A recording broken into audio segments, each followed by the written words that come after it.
சங்கீதம் 52. தாவீது அபிமெலேக்கின் வீட்டுக்கு வந்தான் என்று ஏதோமியனாகிய தோவேக்கு வந்து சவுலுக்கு அறிவித்த பின்பு, தாவீதினால் பாடப்பட்டு ராகத் தலைவனுக்கு ஒப்புவிக்கப்பட்ட மஸ்கீல் என்னும் சங்கீதம். பலவானே, பொல்லாப்பில் ஏன் பெருமை பாராட்டுகிறாய்? தேவனுடைய கிருபை எந்நாளும் உள்ளது. நீ கேடுகளை செய்ய எத்தனை பண்ணுகிறாய்? கபடு செய்ய உன் நாவு தீட்டப்பட்ட சவரகன் கத்தியை போல் இருக்கிறது. நன்மையை பார்க்கிலும் தீமையையும், யதார்த்தமாய் பேசுகிறதை பார்க்கிலும் பொய்யையும் விரும்புகிறாய். கபடமுள்ள நாவே, சங்கரிக்கும் சகல வார்த்தைகளையும் நீ விரும்புகிறாய்.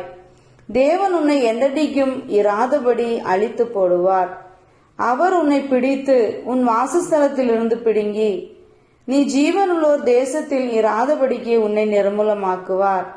நீதிமான்கள் அதை கண்டு பயந்து அவனை பார்த்து நகைத்து, இதோ, தேவனை தன் பலனாக எண்ணாமல் தன் செல்வ பெருக்கத்தை நம்பி தன் தீவினையில் பலத்து கொண்ட மனுஷன் இவன்தான் என்பார்கள்.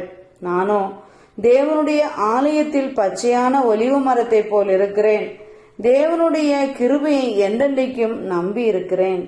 நீரே இதை செய்தீர் என்று உம்மை என்றென்றைக்கும் துதித்து உமது நாமத்திற்கு காத்திருப்பேன். உம்முடைய பரிசுத்தவான்களுக்கு முன்பாக அது நலமாயிருக்கிறது.